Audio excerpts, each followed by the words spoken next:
Let me start by talking about entrepreneurship from the personal perspective, because it's important that individuals imbibe the spirit of entrepreneurship for anything to move on in the society.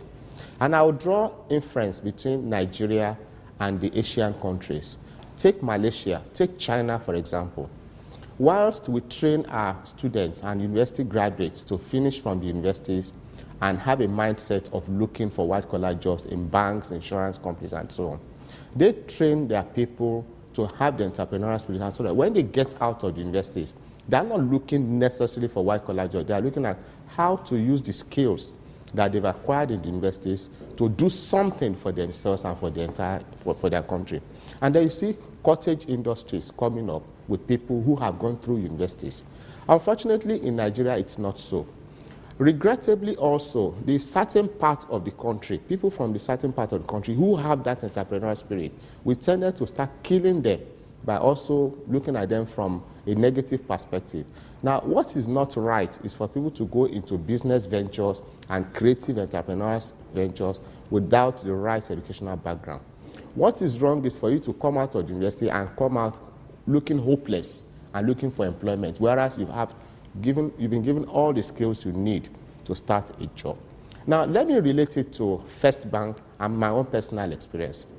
We have come to realize that there is a direct positive correlation between the performance of a relationship manager, a banker on the job who has entrepreneurial spirit, and those who do not have.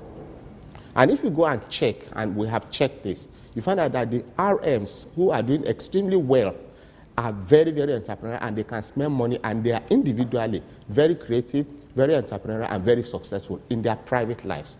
So we therefore come to conclude that if you cannot manage your life successfully, financially, and be creative, it reflects on how well you can do on the job.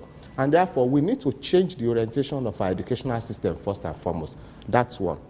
Secondly, as parents, we tend to also drive our children to do things that we think are good things. But I'm proud and happy that today you begin to see people who have first degree, master's degree, and who are doing things like photography, filmmaking, and all sorts of things. And I just found out that I saw somebody who has all the degrees from the best universities, and you guess what he's doing? He's making very creative ad designs and selling them. That's the kind of thing that we need to encourage our people to do. On our part as banks also, we need to also do a lot more than we are doing now to make access to financing much, much easier for those who have the sense of business. The major impediment to them making it successfully also includes inability to get the right set of mentors, the right set of people who can counsel them and help them to incubate their businesses.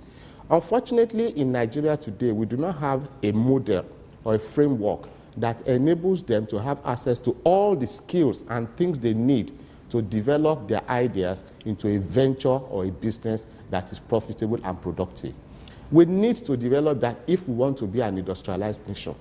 The idea of 2020 cannot succeed, no matter how we look at it, unless we go back to business and let our people develop the entrepreneurial and leadership skills that they need to develop and make the nation a very progressive nation.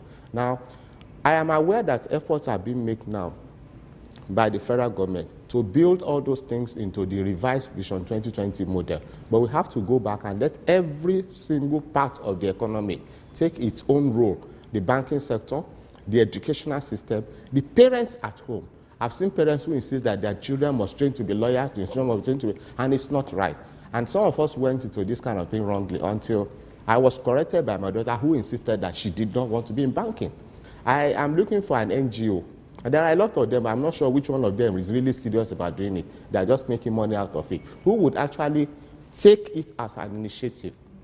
Take the talents, raw talents, build them, take them through leadership, business planning, all sorts of things that will encourage them and enable them to come up and, establish small and then monitor them. Access to finance, very important. Infrastructure is very important. Maybe create clusters of business areas for them, where all those issues will be made available, including accounting softwares that will help them. Let me congratulate you on 10 years of very serious hard work, which has also resulted into you making that industry a unique one. you have clearly redefined that segment of the entertainment industry, and you have also set a standard that makes it appealing to those who thought initially that it wasn't something for the well-educated and the well-exposed. And I guess you've done a lot, and I congratulate you.